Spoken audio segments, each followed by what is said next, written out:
ദൈവമില്ലെങ്കിൽ മനുഷ്യൻ ചെകുത്താനാകുമോ?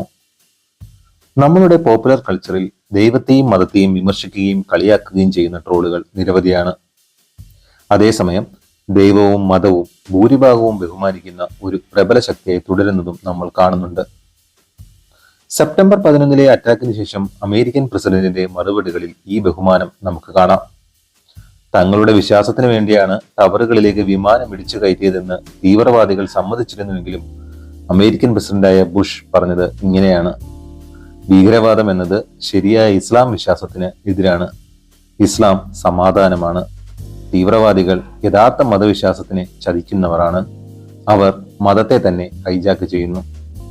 വർഷങ്ങൾക്ക് ശേഷം ഒബാമ പറഞ്ഞതും ഇതിനോട് ചേർത്ത് വെക്കാം: നമ്മൾ യുദ്ധം ചെയ്യുന്നത് ഇസ്ലാമിനെ വഞ്ചിച്ച തീവ്രവാദികളോടാണ്. ഇത് ഈ അമേരിക്കൻ പ്രസിഡന്റുമാരുടെ മാത്രമല്ല, ഒരുപാട് നേതാക്കളുടെ വികാരമാണ്. അവരെ സംബന്ധിച്ചിടത്തോളം മതമല്ല പ്രശ്നം, മതത്തെ വക്രീകരിച്ചുപയോഗിക്കുന്ന തീവ്രവാദികളാണ്. മതം നമ്മുടെ സമൂഹങ്ങളിൽ പ്രബല ശക്തിയെ തുടരുന്നതിന്റെ അടിസ്ഥാന കാരണം മതമില്ലാതെ ധാർമ്മികതയില്ല എന്ന ചിന്തയാണ്. ഈ ചിന്തയുടെ ഏറ്റവും ശക്തമായ വാദം ഇതാണ്: ധാർമ്മികത മതവുമായി ബന്ധപ്പെട്ടിരിക്കുന്നു.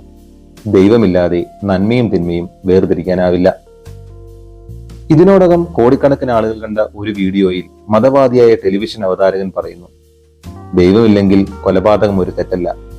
അദ്ദേഹം തുടരുന്നു, സെക്കുലർ ലോകത്ത് ധാർമ്മികതയെപ്പറ്റി അഭിപ്രായങ്ങൾ മാത്രമേ സാധ്യമാവുകയുള്ളൂ.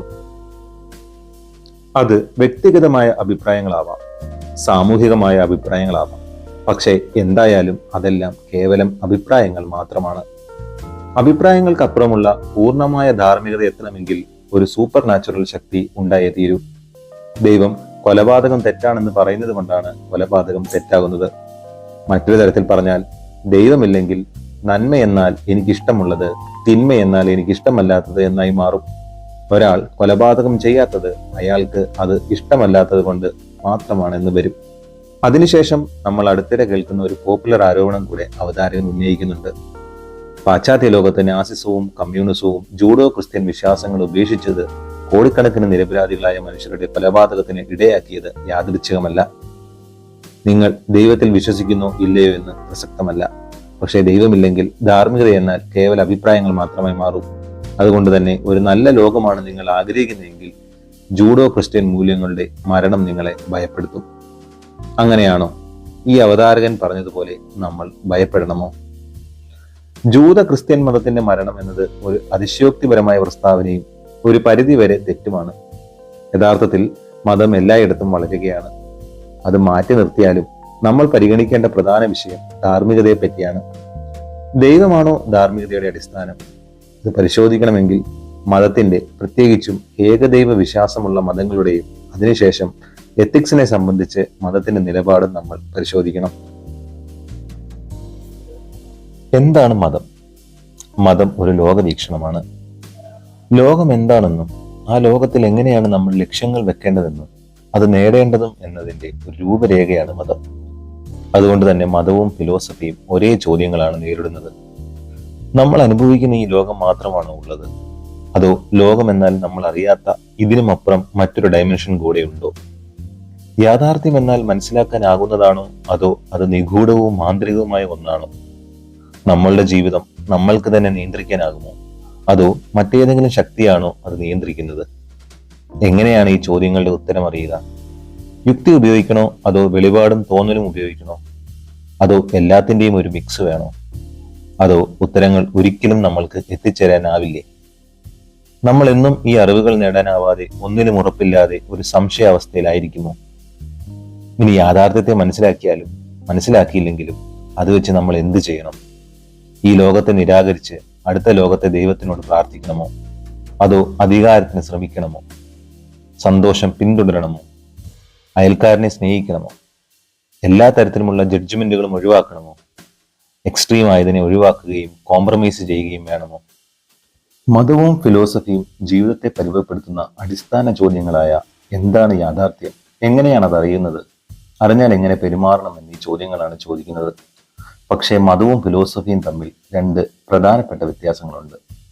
അതിലൊന്ന്, കിട്ടുന്ന ഉത്തരങ്ങളുടെ കാര്യത്തിൽ മതത്തിന്, പ്രത്യേകിച്ച് ഏകദൈവ വിശ്വാസ മതങ്ങൾക്ക് സൂപ്പർ നാച്ചുറൽ ആയുള്ള ഒരു ശക്തി കേന്ദ്ര ബിന്ദുവാണ്.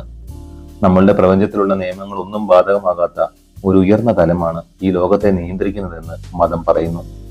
അതുകൊണ്ട് തന്നെ നമ്മളുടെ ജീവിതം പ്രാഥമികമായി ആ ലോകത്തിനെ കേന്ദ്രീകരിച്ചായിരിക്കണമെന്നും മതം പറയുന്നു. രണ്ടാമതായി, മതവും ഫിലോസഫിയും തമ്മിലുള്ള പ്രധാന വ്യത്യാസം ഉത്തരങ്ങൾ തേടുന്ന വഴിയെ പറ്റിയുള്ളതാണ്. ഫിലോസഫി തെളിവുകളും ലോജിക്കൽ ആർഗ്യുമെന്റുകളും ഉപയോഗിക്കുമ്പോൾ മതം ഒരു ഡോഗ്മയായി തന്നെ നിലനിൽക്കുന്നു. മതം അതിന്റെ എല്ലാ ഉത്തരങ്ങളും വിശ്വാസത്തിൽ അടിസ്ഥാനപ്പെടുത്തിയിരിക്കുന്നു. തെളിവുകളില്ലെങ്കിലും ലോജിക്കിന് നിരക്കുന്നതല്ലെങ്കിൽ കൂടെ ചിലപ്പോൾ എതിർ തെളിവുകൾ ഉണ്ടെങ്കിൽ കൂടെയും മതത്തിന്റെ ഉത്തരങ്ങൾ ശാശ്വത ഡോഗ്മയായി നിലനിൽക്കുന്നു. അതുകൊണ്ട് തന്നെ വിശ്വാസം എന്നത് മതത്തിന്റെ പര്യായമാണ് എന്ന് പറയാം. അതുകൊണ്ട് തന്നെ മതമുണ്ടെങ്കിലേ ധാർമ്മികതയുള്ളൂ എന്ന വാദം ഒരു സൂപ്പർ നാച്ചുറൽ ശക്തിയിൽ വിശ്വാസമുണ്ടെങ്കിലേ ധാർമ്മികതയുള്ളൂ എന്നായി മാറുന്നു. ശരിയും തെറ്റും നിശ്ചയിക്കുന്ന ഒരു ദൈവത്തിലുള്ള വിശ്വാസമുണ്ടെങ്കിൽ മാത്രമേ ശരിയും തെറ്റും തിരിച്ചറിയാനാകൂ എന്ന് വരുന്നു. TV അവതാരകൻ പറഞ്ഞതുപോലെ ദൈവം കൊലപാതകം തെറ്റാണെന്ന് പറഞ്ഞതുകൊണ്ടാണ് കൊലപാതകം തെറ്റാകുന്നത് എന്ന് വരുന്നു. മതം പറയുന്നത് മാറ്റമില്ലാത്ത ധാർമ്മിക നിയമങ്ങളാണ്. ഒരു ഉദാഹരണം നോക്കാം. ചില മതവിഭാഗങ്ങൾക്ക് ദൈവം പറഞ്ഞതനുസരിച്ച് എംബ്രിയോ എന്നാൽ മനുഷ്യൻ തന്നെയാണ്. അതുകൊണ്ട് തന്നെ ഏത് സാഹചര്യത്തിലും ഭ്രൂണഹത്യ തിന്മയാണ്. കുഞ്ഞിനെ സൃഷ്ടിക്കുക എന്നത് ദൈവത്തിൻ്റെ സൃഷ്ടിയെ ഭൂമിയിലെത്തിക്കുക എന്നതാണ്. അതിനാൽ അത് നന്മയാണ്. യാതൊരു മാറ്റവും ഈ നിയമങ്ങളിൽ ബാധകമല്ല. വ്യക്തികളുടെ സാഹചര്യവും തീരുമാനങ്ങളും അവിടെ ബാധകമല്ല. പക്ഷേ ദൈവം നമ്മളോട് ഒരു നിരപരാധിയെ കൊല്ലാൻ ആവശ്യപ്പെട്ടു എന്ന് കരുതുക. അങ്ങനെയെങ്കിൽ കൊലപാതകം തിന്മ മാറി നന്മയാകുമോ? ഈ ചോദ്യം കേൾക്കുമ്പോൾ വിശ്വാസി അങ്ങനെയൊന്നും ദൈവം പറയില്ല എന്ന് പറഞ്ഞ് ഒഴിഞ്ഞു മാറുകയാണ് സാധാരണ ചെയ്യുക. പക്ഷേ നമ്മൾക്ക് അതിൽ നിന്നൊരു കാര്യം ഉറപ്പാണ്. ഒരു വിശ്വാസി യഥാർത്ഥത്തിൽ കൊലപാതകം തിന്മയാണ് എന്ന് കരുതുന്നു. ഒരു ദൈവത്തിൻ്റെയും നിർദ്ദേശമില്ലാതെ മനുഷ്യനതറിയാം.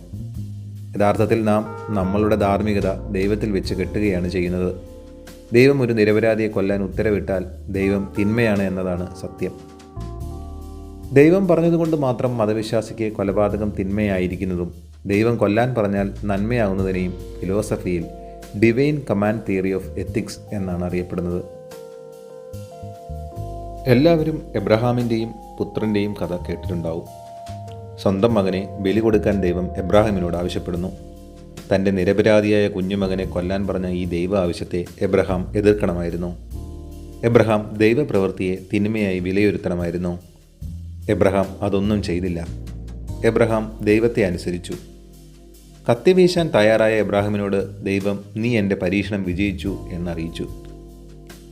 ഈ കഥയിൽ നിന്ന് മനസ്സിലാക്കുന്ന പ്രധാന കാര്യം ദൈവമാണ് ധാർമ്മികതയുടെ അടിസ്ഥാനമെങ്കിൽ എബ്രഹാം പരീക്ഷണം വിജയിച്ചു എന്നാണ്. ദൈവം നിരപരാധിയെ കൊല്ലാനാണ് വിധിച്ചതെങ്കിൽ അത് നന്മയാണ് എന്നാണ് അർത്ഥം. കൊല്ലാതെ ഇരിക്കുന്നത് തിന്മയും. ഇവിടെ വിശ്വാസം എങ്ങനെ മതം മുന്നോട്ട് വെക്കുന്ന ധാർമ്മികതയിൽ നിർണായകമായ കാര്യമാകുന്നത് എന്ന് വ്യക്തമാണ്. ദൈവം എന്തുകൊണ്ട് കുഞ്ഞിനെ കൊല്ലണമെന്നതിന് ഒരു ലോജിക്കൽ കാരണവും എബ്രഹാമിന് കൊടുക്കുന്നില്ല. അതുപോലെ ദൈവത്തോട് കാരണം ചോദിക്കുന്നത് എബ്രഹാമിന് ഉചിതവുമല്ല. ആലോചിച്ച് നോക്കൂ. എബ്രഹാം ദൈവത്തോട് പറയുന്നു, ഒരു നിമിഷം ഞാൻ ചോദിക്കട്ടെ, എന്തിനെ ഞാൻ എൻ്റെ നിരപരാധിയായ മകനെ കൊല്ലണം? ദയവായി വിശദീകരിക്കൂ. ദൈവം തൻ്റെ നിർദ്ദേശത്തിന് ലോജിക്കലായുള്ള കാരണങ്ങൾ കൊടുത്താൽ എബ്രഹാം തൻ്റെ അറിവ് ഉപയോഗിച്ച് ആ ലോജിക്കിനെ ജഡ്ജ് ചെയ്യേണ്ടതായി വരും. അങ്ങനെ വരുമ്പോൾ ദൈവം ധാർമ്മികതയുടെ കേന്ദ്രം ആകില്ല. അതിനാൽ ഒരു മതവിശ്വാസി ദൈവത്തോട് കാരണങ്ങൾ ചോദിക്കാൻ പാടില്ല. പകരം വിശ്വസിക്കുകയും ആ വിശ്വാസത്തിനനുസരിച്ച് പ്രവർത്തിക്കുകയും വേണം. അതായത് എബ്രഹാം തൻ്റെ യുക്തിയെ റദ്ദ് ചെയ്യണം. അവൻ്റെ മനസ്സ് ഉറക്കെ അലറും. സ്വന്തം മകനെ കൊല്ലുന്നത് മാരകമായ തെറ്റാണ്. പക്ഷേ എങ്കിലും അവൻ അനുസരണയോടെ ദൈവത്തെ അനുസരിക്കുന്നു. ജൂത, ക്രിസ്ത്യൻ, ഇസ്ലാം മതത്തിലെ ഏറ്റവും ബഹുമാനിക്കപ്പെടുന്ന കഥാപാത്രങ്ങളിലൊന്നായി എബ്രഹാം മാറിയത് ഒട്ടും യാദൃച്ഛികമല്ല. വിശ്വാസത്തിൻ്റെ ധാർമ്മികതയുടെ ഏറ്റവും മികച്ച ഉദാഹരണങ്ങളിൽ ഒന്നായാണ് എബ്രഹാമിൻ്റെ പ്രവൃത്തിയെ നൂറ്റാണ്ടുകളായി വിലയിരുത്തുന്നത്. കാരണം ദൈവമാണ് ധാർമ്മികതയുടെ അടിസ്ഥാനമെന്ന മതസമവാക്യം എബ്രഹാം ശക്തമായി ഉറപ്പിക്കുന്നു. നമ്മൾ ആദ്യം പറഞ്ഞ TV അവതാരകൻ്റെ പരാതി ഓർക്കുക. മതരഹിത ധാർമ്മികത എന്നാൽ വെറും അഭിപ്രായങ്ങൾ മാത്രമാണ് എന്നായിരുന്നല്ലോ അദ്ദേഹത്തിൻ്റെ പരാതി. എന്നാൽ മതത്തിലും അത് അങ്ങനെ തന്നെയാണ് എന്ന് ഇതിനോടകം വ്യക്തമാണ്. അവിടെ സൂപ്പർ നാച്ചുറൽ ശക്തിയുടെ തോന്നലുകളും അഭിപ്രായങ്ങളുമാണ് ധാർമ്മികത എന്ന് മാത്രം. വ്യക്തിഗതവും സാമൂഹികവുമായ സബ്ജക്റ്റിവിസത്തിന് പകരം മതം ദൈവത്തിൻ്റെ സബ്ജക്റ്റിവിസം മുന്നോട്ട് വെക്കുന്നു. നാസിസവും കമ്മ്യൂണിസവും മതത്തിൻ്റെ ധാർമ്മികതയെ കമ്മ്യൂണിസവും നാസിസവും പകരം വെച്ചപ്പോൾ കൂടുതൽ ദുരിതമുണ്ടായി എന്നാണല്ലോ മറ്റൊരു പരാതി. എന്നാൽ കമ്മ്യൂണിസവും നാസിസവും പഴയ മതത്തിൻ്റെ പുതിയ വേർഷനാണ് എന്നതാണ് യാഥാർത്ഥ്യം. ഞാൻ ഓർഡറുകൾ അനുസരിക്കുക മാത്രമായിരുന്നു എന്നാണ് പല നാസി കൊലപാതകികളും ട്രയലിൽ മൊഴി കൊടുത്തത്. ഇതുതന്നെയല്ലേ എബ്രഹാമും ചെയ്തത്? അതിൽ തന്നെ ഒരു നാസി പറഞ്ഞത് ഓർഡർ കിട്ടിയാൽ സ്വന്തം അച്ഛനെ വരെ കൊല്ലാൻ തയ്യാറായിരുന്നു എന്നാണ്. എബ്രഹാം മകനെ കൊല്ലാൻ തയ്യാറായതുപോലെ തന്നെ. മതമായാലും കമ്മ്യൂണിസമായാലും നാസിസമായാലും ഒരു ഉയർന്ന അധികാരശക്തിയെ പ്രതിഷ്ഠിക്കുകയും അതിനെ എതിർക്കാതെ അനുസരിക്കുകയും ചെയ്യുക എന്നത് പ്രധാന നന്മയായി കണക്കാക്കുകയും ചെയ്യുന്നു. ആ ശക്തി ദൈവമാകാം, ഹിറ്റ്ലറാകാം, തൊഴിലാളി വർഗമാകാം. ഈ മൂന്ന് വിഭാഗങ്ങളും യുക്തിയെ നിരാകരിക്കുകയും വിശ്വാസം എന്നതിൽ എല്ലാം അർപ്പിക്കുകയും ചെയ്യുന്നു. ഇതിൽ തന്നെ കമ്മ്യൂണിസം വൈരുദ്ധ്യാത്മക ഭൗതികവാദം പോലെ പുതിയ ലോജിക്കുകൾ കണ്ടെത്തുന്നു. പക്ഷേ അടിസ്ഥാനപരമായി വലിയൊരു ശക്തിക്ക് മുന്നിൽ സ്വയം ത്യജിക്കുകയാണ് അടിസ്ഥാന ആശയം. ഈ മൂന്ന് വിഭാഗങ്ങളും അടിസ്ഥാനപരമായി അതോറിറ്റേറിയൻ ആശയമാകുന്നു. അയൺ റാൻഡ് പറഞ്ഞതുപോലെ നാസിസവും കമ്മ്യൂണിസവും കുറച്ചുകൂടെ വ്യക്തമായി പറഞ്ഞാൽ കളക്ടിവിസം എന്നാൽ മതത്തിൻ്റെ മതേതരവൽക്കരണമാണ്. അതുകൊണ്ട് തന്നെ ഈ മൂന്ന് വിഭാഗങ്ങളും ഒരു സമ്പൂർണ്ണ രാഷ്ട്രപദ്ധതിയായി മാറുമ്പോഴെല്ലാം അവ തമ്മിൽ വലിയ സാമ്യത നമുക്ക് കാണാൻ കഴിയും.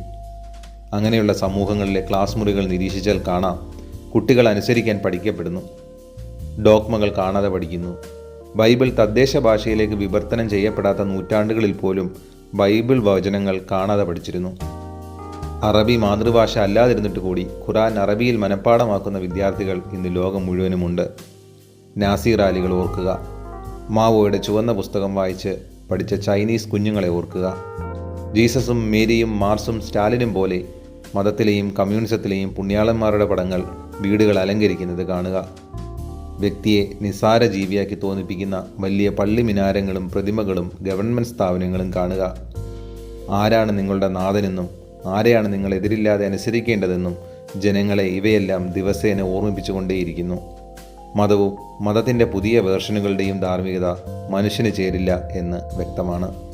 മതത്തിൻ്റെ ധാർമ്മികതയോടുള്ള വിമർശനാത്മക സമീപനം ഒരിക്കലും മതവിശ്വാസിയോടുള്ള വിമർശനമായി തെറ്റിദ്ധരിക്കരുത്. മതവിശ്വാസികൾ നല്ലത് ചെയ്യുന്നത് അവർ മതത്തിനുപരിയായി നല്ലതിനു വേണ്ടി നിലകൊള്ളുന്നത് കൊണ്ടാണ്.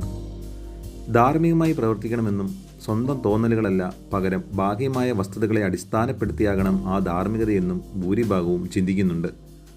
ധാർമ്മികത എന്താണെന്ന് ആരും പറയാനില്ലാത്ത സമൂഹത്തിൽ മതം മാത്രമാണ് ശരിയേത് തെറ്റേത് എന്ന് ചർച്ച ചെയ്യുന്നത്.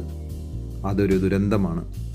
കൊലപാതകം തെറ്റാണ്, സത്യസന്ധതയോട് ജീവിക്കണം, വാക്കുപാലിക്കണം തുടങ്ങി എല്ലാവരും നല്ലതെന്ന് കരുതുന്ന കാര്യങ്ങൾ ചില മതങ്ങൾ പറയുന്നുണ്ട്.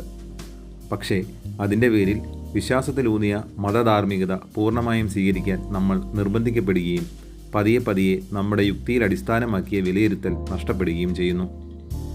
പക്ഷേ മതപണ്ഡിതരും മതപുസ്തകങ്ങളും എന്തുകൊണ്ട് കൊലപാതകം തെറ്റാണെന്നോ എന്തുകൊണ്ട് സത്യസന്ധരാകണമെന്നോ പറയുന്നില്ല. പകരം വിശ്വസിക്കാനാണ് ആകെ പറയുന്നത്. അതായത് തെളിവുകളിൽ അടിസ്ഥാനപ്പെടുത്തിയ ഡാർവിൻ മോഡലല്ല മതം മുന്നോട്ട് വെക്കുന്നത്, പകരം വിശ്വാസത്തിൽ അടിസ്ഥാനപ്പെടുത്തിയ എബ്രഹാം മോഡലാണ്. ഇങ്ങനെ എല്ലാവർക്കും ശരിയെന്ന് തോന്നുന്ന മോറൽ കമാൻഡുകൾക്കൊപ്പം മതം സാമാന്യ യുക്തിക്ക് നിരക്കാത്ത മോശം കമാൻഡുകൾ കൂടി പാക്കേജായി അവതരിപ്പിക്കുന്നു. പക്ഷേ ശരിയായ ധാർമ്മിക നിർദ്ദേശങ്ങൾക്കൊപ്പം അവതരിപ്പിക്കുകയും അതുപോലെ വിശ്വസിക്കാൻ ആവശ്യപ്പെടുകയും ചെയ്യുന്നതുകൊണ്ട് യുക്തിക്ക് നിരക്കാത്തതായാലും വിശ്വാസിക്ക് ആ മോശം നിർദ്ദേശങ്ങളും സ്വീകരിക്കേണ്ടി വരുന്നു. ഉദാഹരണമായി മതപണ്ഡിതർ നമ്മളോട് പറയുന്നു, ശത്രുവിനെ സ്നേഹിക്കുക, യാതൊരു പരിശ്രമവും നടത്താത്ത അയൽക്കാരനും നമ്മുടെ സമ്പാദ്യത്തിൽ നിന്ന് വിഹിതം നൽകുക, നീതിക്ക് പകരം കരുണ ഉപയോഗിക്കുക, പ്രത്യുൽപാദനത്തിന് മാത്രം സെക്സ് ചെയ്യുക, സ്വന്തം കഴിവിൽ അഭിമാനിക്കരുത്, ആദം തെറ്റ് ചെയ്തതുകൊണ്ട് നമ്മളെല്ലാവരും പാപികളാണ് തുടങ്ങി നിരവധി യുക്തിക്ക് നിരക്കാത്ത കാര്യങ്ങൾ. പക്ഷേ വിശ്വാസത്തിലൂന്നിയ ഈ ധാർമ്മികത സ്വീകരിക്കാൻ വിശ്വാസി നിർബന്ധിതനാകുന്നു. ഇതൊഴിവാക്കിയാൽ ദൈവത്തെ ഉപേക്ഷിക്കുന്നതിന് തുല്യമാണ്. അധാർമികരായ മനുഷ്യരാണ് നിങ്ങളെന്നുകൂടി മതപണ്ഡിതർ പറയുമ്പോൾ പിന്നെ രക്ഷയില്ല. മതധാർമ്മികത അനുസരിച്ച് ഒന്നുകിൽ എല്ലാം സ്വീകരിക്കുക അല്ലെങ്കിൽ എല്ലാം ഉപേക്ഷിക്കുക എന്ന നിലപാട് മാത്രമേ സാധ്യമാവുകയുള്ളൂ.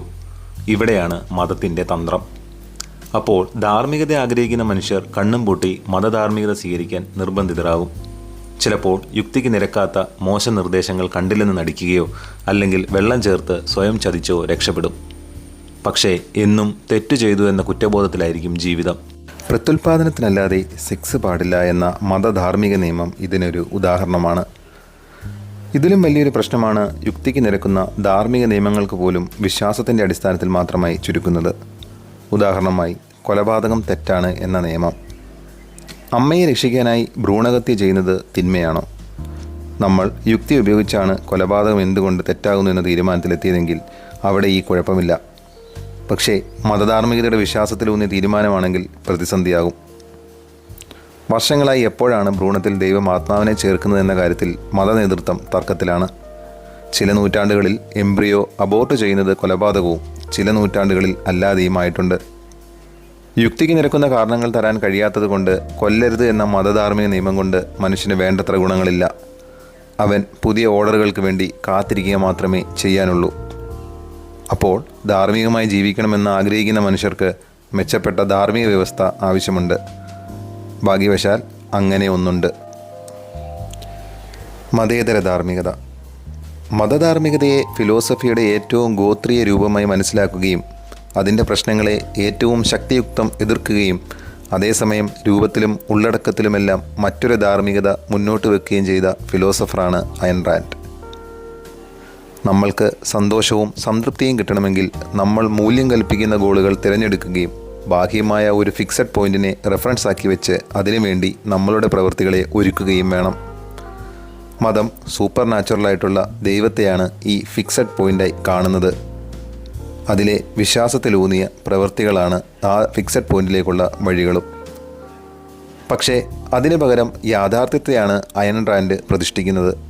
യുക്തി ഉപയോഗിച്ച് ആ യാഥാർത്ഥ്യത്തെ മനസ്സിലാക്കിയാണ് പ്രവർത്തിക്കേണ്ടതും. ധാർമ്മികതയുടെ ശരിയായ പഠനം ആരംഭിക്കുന്നത് യഥാർത്ഥ വസ്തുതകളെ അംഗീകരിക്കുമ്പോഴാണ്. ഗ്രാവിറ്റി ഒരു യാഥാർത്ഥ്യമാണ്. വെള്ളത്തിൻ്റെ മോളിക്കുലാർ കോമ്പോസിഷൻ ഒരു യാഥാർത്ഥ്യമാണ്. നമ്മൾക്ക് ജീവിക്കാൻ വെള്ളം വേണമെന്നത് ഒരു യഥാർത്ഥ വസ്തുതയാണ്. പ്രപഞ്ച നിയമങ്ങൾ നമ്മൾക്ക് ആഗ്രഹിച്ച് മാറ്റാനാവില്ല. ഈ പ്രപഞ്ച യാഥാർത്ഥ്യങ്ങളെ അടിസ്ഥാനപ്പെടുത്തിയാണ് നമ്മളുടെ വിജയകരവും സന്തോഷവുമായ ജീവിതത്തെ ചിട്ടപ്പെടുത്തേണ്ടത്. പക്ഷേ ഈ ധാർമ്മികതയിൽ നിങ്ങൾ ജീവിക്കണം, സന്തോഷം പിന്തുടരണം എന്ന കമാൻഡുകളൊന്നുമില്ല. ഓരോ വ്യക്തിയും സ്വയം തിരഞ്ഞെടുക്കേണ്ട ഒന്നാണത്. യാഥാർത്ഥ്യത്തെ അടിസ്ഥാനമാക്കിയ യുക്തിപരമായ ധാർമ്മികത ഓരോ മനുഷ്യനോടും അവൻ്റെ തിരഞ്ഞെടുപ്പുകളിലെയും പ്രവൃത്തികളുടെയും ശരിതെറ്റുകൾ വെളിവാക്കി കൊടുക്കുന്നു. നിങ്ങൾ തീർച്ചയായും ഭക്ഷണം കഴിക്കണം. എന്തിന് കഴിക്കണം? ജീവൻ നിലനിർത്തണമെങ്കിൽ. നിങ്ങൾ തീർച്ചയായും ജോലി ചെയ്യണം. എന്തിന് ചെയ്യണം? ഭക്ഷണം കഴിക്കണമെങ്കിൽ. നിങ്ങൾ തീർച്ചയായും ചിന്തിക്കണം. എന്തിന് ചിന്തിക്കണം? ജോലി ചെയ്യണമെങ്കിൽ. നിങ്ങൾ തീർച്ചയായും യാഥാർത്ഥ്യം മനസ്സിലാക്കണം. എന്തിന് മനസ്സിലാക്കണം? ചിന്തിക്കണമെങ്കിൽ. അയൻ റാൻഡ് ഫ്രാൻസിസ് ബെക്കോൻ്റെ ഒരു വാചകം ഇടയ്ക്ക് പരാമർശിക്കാറുണ്ട്. അതിങ്ങനെയാണ്: പ്രകൃതി കമാൻഡുകൾ തരും, നമ്മൾ അനുസരിക്കുക. പക്ഷെ ശ്രദ്ധിക്കുക, ഈ അനുസരണ എബ്രഹാമിൻ്റെ മത അനുസരണയല്ല. പകരം ഒരു ശാസ്ത്രജ്ഞൻ വസ്തുതകളോടും തെളിവുകളോടും കാണിക്കുന്ന അനുസരണയാണ്. ആ വസ്തുതകൾ അവൻ മനസ്സിലാക്കേണ്ടത് യുക്തി ഉപയോഗിച്ചാണ്. ധാർമ്മികത ഉള്ളവരാകുക എന്നാൽ യുക്തി ഉപയോഗിക്കുന്നവരാകുക എന്നാണ് അർത്ഥം. ഗുഹാമനുഷ്യനിൽ നിന്നും ചന്ദ്രനിൽ ലാൻഡ് ചെയ്തതുവരെയുള്ള മനുഷ്യരാശിയുടെ ക്രമേണയുള്ള പുരോഗതി ആലോചിക്കുക. മഴ നൃത്തം ചെയ്തതുകൊണ്ടോ പ്രാർത്ഥന കൊണ്ടോ ദൈവത്തിൻ്റെ അടിമയായി നിന്നതുകൊണ്ടോ അല്ല ആ നേട്ടങ്ങളുണ്ടായത്. പ്രകൃതിയെ പഠിക്കാൻ ചിലർ പരിശ്രമിച്ചതുകൊണ്ടാണ്.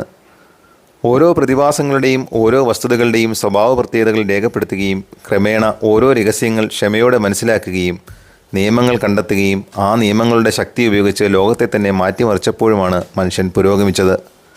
അരിസ്റ്റോട്ടിലും യൂക്ലിഡും ആർക്കിമിഡിസും ഗലീലിയും ന്യൂട്ടനും പാസ്റ്ററും മാക്സ്വെല്ലും എഡിസണും ഡാർവിനും തുടങ്ങി അനേകം മനുഷ്യരുടെ ചിന്തയും പരിശ്രമവുമാണ് ആ പുരോഗതിക്ക് മുതൽക്കൂട്ട്. റാൻഡ് പറയുന്നത്, ഒരു ശാസ്ത്രജ്ഞൻ എത്ര ആരാധനയോടെയാണോ പ്രകൃതിയെ നോക്കിക്കാണുന്നത്, അതുപോലെ ആയിരിക്കണം നമ്മൾ ഓരോരുത്തരും യാഥാർത്ഥ്യത്തെയും നമ്മുടെ ജീവിതത്തെയും അതിൻ്റെ സന്തോഷത്തെയും നോക്കിക്കാണേണ്ടത് എന്നാണ്. ഈ ഒരു സമീപനത്തിൽ ധാർമ്മികതയുടെ തത്വം വൈദ്യശാസ്ത്രത്തിൻ്റെ തത്വം പോലെയാണ്. മരുന്നിൻ്റെ ശാസ്ത്രം സബ്ജക്റ്റീവല്ല. നിങ്ങളുടെ ഡോക്ടർ ക്യാൻസർ മാറ്റാൻ അയാൾക്ക് അന്നേ ദിവസം തോന്നിയ ഒരു മരുന്ന് എഴുതി തരികയാണെങ്കിൽ, അല്ലെങ്കിൽ വോട്ടിനിട്ട് തീരുമാനിക്കുമെന്ന് പറയുകയാണെങ്കിൽ, ആ വ്യാജൻ്റെ മുന്നിൽ നിന്ന് നിങ്ങൾ ഓടി രക്ഷപ്പെടും. മരുന്നിൻ്റെ ശാസ്ത്രം സൂപ്പർ നാച്ചുറലുമല്ല. ദൈവകോപമല്ല നമുക്ക് അസുഖങ്ങൾ തരുന്നത്. വ്യക്തിഗതവും സാമൂഹികവും സൂപ്പർ നാച്ചുറലുമായ ഒരു സബ്ജക്റ്റീവിസത്തിനും മോഡേൺ മെഡിസിനിൽ സ്ഥാനമില്ല. മരുന്നെന്നാൽ രോഗകാരണങ്ങളെ ഒബ്ജക്റ്റീവായി പരിശോധിച്ച ശേഷം കൃത്യമായി രോഗം മാറ്റുന്ന ഒബ്ജക്റ്റീവ് സൊല്യൂഷനാണ്. ഇതേ രൂപരേഖ ധാർമ്മികതയ്ക്കും ആവശ്യമാണ്. റാൻഡ് പറയുന്നു, ധാർമ്മികതയുടെ പർപ്പസ് എന്നാൽ നമ്മളെ ജീവിക്കാനും സന്തോഷിക്കാനും പഠിപ്പിക്കുക എന്നതാണ്. വിജയിച്ച അവസ്ഥയുടെ വികാരമാണ് സന്തോഷം. അത് ഏതെങ്കിലും വഴിപോക്കരുടെ അഭിപ്രായങ്ങളനുസരിച്ച് പ്രവർത്തിച്ചതുകൊണ്ടോ താൽക്കാലിക കിക്കുകൾക്ക് വേണ്ടി ശ്രമിച്ചതുകൊണ്ടോ കിട്ടില്ല. സന്തോഷം കിട്ടണമെങ്കിൽ അതിൻ്റെ കാരണങ്ങളെപ്പറ്റി കൃത്യമായി പഠിക്കണം, അന്വേഷിക്കണം, യാഥാർത്ഥ്യത്തിൻ്റെ അടിസ്ഥാന പ്രത്യേകതകൾ മനസ്സിലാക്കണം. മരുന്ന് എങ്ങനെയാണോ കാര്യകാരണങ്ങളും തത്വങ്ങളും ഉപയോഗിച്ച് നമ്മുടെ ശാരീരിക ആരോഗ്യത്തെ നിലനിർത്തുന്നത്, അതുപോലെ ധാർമ്മികത നമ്മുടെ മാനസിക ആരോഗ്യത്തെ നിലനിർത്തുകയും സന്തോഷം തേടാൻ അവസരമൊരുക്കുകയും ചെയ്യുന്നു. ജീവൻ്റെയും ജീവിതത്തിൻ്റെയും അർഹതപ്പെട്ട പ്രണയിതാവാകാൻ നമ്മളെ പരിശീലിപ്പിക്കുകയാണ് ധാർമ്മികതയുടെ purpose. And the result will be happiness. അതുകൊണ്ട് തന്നെ എത്തിക്സ് കൈകാര്യം ചെയ്യുന്ന വിഷയം അടിസ്ഥാനപരമായി ജീവിതത്തെ പരിചയപ്പെടുത്തുന്ന പ്രശ്നങ്ങളാണ്. മനുഷ്യന് സ്വാതന്ത്ര്യം സാധ്യമാണോ? അതോ ഒരു മനുഷ്യനും ഒരു ദ്വീപിനെ പോലെയാകാൻ സാധ്യമല്ലേ? സത്യസന്ധത ഏറ്റവും മികച്ച നയമാണോ? അതോ ഒരു ട്രാപ്പാണോ? പണവും പ്രശസ്തിയും പവറും തേടുന്നത് ശരിയാണോ? ആണെങ്കിൽ ഏതൊക്കെ സാഹചര്യത്തിൽ? സ്നേഹിക്കപ്പെടുകയും നഷ്ടപ്പെടുകയും ചെയ്യുന്നതാണോ നല്ലത്? അതോ നഷ്ടത്തെ ഭയന്ന് സ്നേഹം അറിയാതെ പോലും ജീവിക്കുന്നതോ? ജീവിതത്തിലും പ്രണയത്തിലും തലച്ചോറ് പറയുന്നത് കേൾക്കണമോ മനസ്സ് പറയുന്നത് കേൾക്കണമോ? എന്താണ് സെക്സിൻ്റെ അർത്ഥം? എന്താണ് അതിൻ്റെ ലക്ഷ്യം? സ്വയം ത്യജിക്കുക എന്നത് ഒരു പുണ്യമാണോ? അതോ അത് സെൽഫ് എസ്റ്റീമിനെ നശിപ്പിക്കുന്ന തിന്മയാണോ? നീതിയാണോ അതോ കരുണയാണോ പ്രാധാന്യം? മറ്റുള്ളവരുടെ ധാർമ്മികത നമ്മൾ വിലയിരുത്തണമോ അതോ വിലയിരുത്തിയാൽ തിരിച്ചും വിലയിരുത്തൽ നേരിടേണ്ടി വരുമെന്നതിനാൽ അത് ഒഴിവാക്കണമോ? അഭിമാനം എന്നത് ഏറ്റവും വലിയ പാപമാണോ അതോ ഏറ്റവും വലിയ നന്മയോ?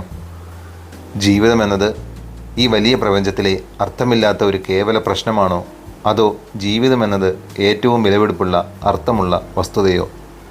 ഭീരു പലതവണ മരിക്കുകയും ധൈര്യവാൻ ഒരിക്കലേ മരിക്കുകയുള്ളൂ എന്നതിൽ കാര്യമുണ്ടോ? ജീവിതം കോംപ്രമൈസുകൾ ചെയ്യാനുള്ളതോ അതോ ആശയത്തിൽ ദൃഢമായി ഉറച്ചു നിൽക്കാൻ ഉള്ളതോ? ചരിത്രത്തിലെ പ്രധാന ചിന്തകരും ആർട്ടിസ്റ്റുകളും, അത് Aristotle, Plato, Descartes, Locke, Shakespeare, Michelangelo, Beethoven, Hugo തുടങ്ങിയവരെല്ലാം മഹാന്മാരാകുന്നത് ഈ ചോദ്യങ്ങളെ പരിശോധിക്കുകയും അതിന് ഉത്തരം കണ്ടെത്താൻ ശ്രമിച്ചതും കൊണ്ടാണ്. അയൺ റാൻഡിനും ഈ ചോദ്യങ്ങൾക്ക് പുതിയൊരു ദിശാബോധത്തിലൂന്നിയ ഉത്തരങ്ങൾ നൽകാനുണ്ട്. ജീവിതത്തെപ്പറ്റി, യുക്തിയെപ്പറ്റി, സ്വാർത്ഥതയെപ്പറ്റി, നന്മയും തിന്മയും പറ്റി, സത്യസന്ധതയും പണത്തെയും സെക്സിനെ പറ്റിയുമെല്ലാം പുതിയൊരു ചിന്ത. പക്ഷേ റാൻഡിൻ്റെയോ മറ്റ് ചിന്തകരുടെയോ ഫിലോസഫി ഒന്നോ രണ്ടോ പാരഗ്രാഫിൽ വിവരിക്കുക അസാധ്യമാണ്. അതുകൊണ്ട് കാര്യവുമില്ല. മതേതര ധാർമ്മികത എന്നാൽ 10 കൽപ്പനകൾ തന്നിട്ട് ശരി ഇനി ഇതുപോലെ ചെയ്ത് സന്തോഷവാനായിരിക്കൂ എന്ന് പറയുന്ന ഒന്നല്ല. ധാർമ്മികതയും വൈദ്യശാസ്ത്രം പോലെ ഒരു ശാസ്ത്രമാണ്. ആരോഗ്യത്തിൻ്റെ അടിസ്ഥാന തത്വങ്ങൾ മനസ്സിലാക്കി എങ്ങനെയാണോ ഒരു ഡോക്ടർ രോഗിയുടെ ഒരു പ്രത്യേക രോഗാവസ്ഥയ്ക്ക് മരുന്ന് നിർദ്ദേശിക്കുന്നത്, അതുപോലെ ഓരോരുത്തരും യാഥാർത്ഥ്യത്തെ മനസ്സിലാക്കി വസ്തുതകളെ അടിസ്ഥാനപ്പെടുത്തി ദൈനംദിന ജീവിതത്തിൽ ധാർമ്മികമായ തിരഞ്ഞെടുപ്പുകൾ നടത്തുകയും പ്രവർത്തിക്കുകയും വേണം. ധാർമ്മികതയോടുള്ള ശരിയായ സമീപനം നിരന്തരം മനുഷ്യനെപ്പറ്റിയും പ്രകൃതിയെപ്പറ്റിയും പഠിക്കുക എന്നതാണ്. അതുകൊണ്ട് തന്നെ അയൺ റാൻഡ് ഒരിക്കൽ പറഞ്ഞു, ഞാൻ നിങ്ങളുടെ ഭാഷയിൽ സംസാരിക്കുകയാണെങ്കിൽ ഞാൻ പറയും, മനുഷ്യനുള്ള ഒരേയൊരു ധാർമ്മിക കൽപ്പന ദോ ഷാൾ തിങ്ക് എന്നാകുന്നു. പക്ഷേ ധാർമ്മിക കൽപ്പന എന്നത് വൈരുദ്ധ്യമാണ്. കൽപ്പിച്ചാൽ പിന്നെ ധാർമ്മികതയില്ല. ധാർമ്മികത റാഷണലായ ഒന്നാകുന്നു. യുക്തി കൽപ്പനകൾ സ്വീകരിക്കുന്നില്ല. മതം നമ്മളോട് മനസ്സുപേക്ഷിച്ച് പരിപൂർണമായി വിശ്വസിക്കാൻ പറയുന്നു. എന്നാൽ മതേതര ധാർമ്മികത പൂർണ്ണമായും യുക്തിയിലർപ്പിക്കാൻ പറയുന്നു. അവിടെ ആരാധന യുക്തിയോടാണ്. ജീവനെ നിലനിർത്തുന്നതും പരിപോഷിപ്പിക്കുന്നതുമായ മനുഷ്യരോടുള്ള ആരാധന. You worship logical thought, not blind obedience. You worship reason, not faith. You worship intelligence, not stupidity. You worship integrity, not compromise.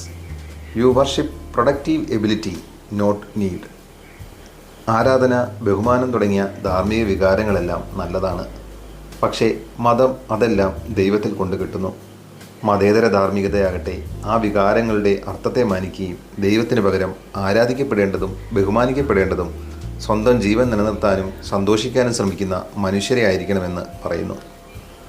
വിശ്വാസത്തിന് പകരം യുക്തി, ദൈവത്തിന് പകരം യാഥാർത്ഥ്യം. ഇങ്ങനെ അടിസ്ഥാനപ്പെടുത്തി ജീവിക്കുകയും സന്തോഷിക്കുകയും ചെയ്യുന്ന മനുഷ്യൻ, അതാണ് മതധാർമ്മികതയ്ക്ക് പകരം മതേതര ധാർമ്മികത മുന്നോട്ട് വെക്കുന്ന ഒബ്ജക്റ്റീവ് എത്തിക്സ്. ഇല്ല, ദൈവമില്ലെങ്കിൽ മനുഷ്യൻ ചെകുത്താനാകില്ല.